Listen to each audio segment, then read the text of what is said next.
তেনেকুৱা কোনোবা যেটো কৈছে মিডিয়াত তেনেকুৱা একো আঁচনি হাতত নাই চৰকাৰৰ কাৰণ কোকৰাঝাৰত বহুতখিনি নতুনকৈ আমাৰ অনুষ্ঠান ইয়াতে গঢ় লৈ উঠিব তাত ৰাইজেও কোঅপাৰেট কৰিব লাগিব ইয়াত ষ্টেডিয়াম হ'বলৈ গৈ আছে ইউনিভাৰ্চিটি কেম্পাছ হ'বলৈ গৈ আছে আৰু নতুনকৈ তাত মানে state art of guest house হ'বলৈ গৈ আছে কিন্তু কোনো ব্যক্তিগত ভূমি বা কোনো ব্যক্তিগত মানুহৰ মানে সম্পত্তিটো লৈ পেলাই তেনেকুৱা কোনো আঁচনি নহ'ব এইটো যেটো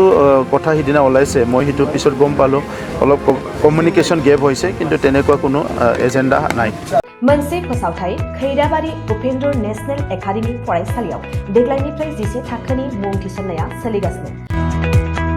फरायसुला आरो फरायसुलिफ्रा थाखो 11 आव मुं थिसननो गोनो गोथो जानानै दंब्ला एबा देग्लायनि मेट्रिक आनजादाव उथ्रिना गुबुन फरायसालिमाफोराव मुं थिसननायाव मानिबाफोर जेंना नुजाथिदोंब्ला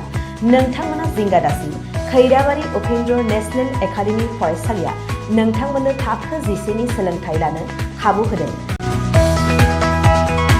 आरो बे फरायसालियाव दा मुं थिसननाया सोलिगासिनो दं बे फरायसालिया उदालगुरि जिल्लायाव दं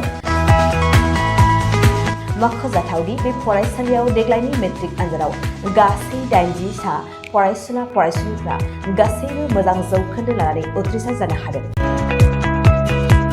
बे फरायसालियाव थानो थाखाय हस्टेलनिबो सुबिदा मोननो हागोन गोबां मिन्थिनो थाखाय 6003576723 84866100047 आरो 9101511040 जानबुं अनजिमायाव जगाजग खालामनो हागोन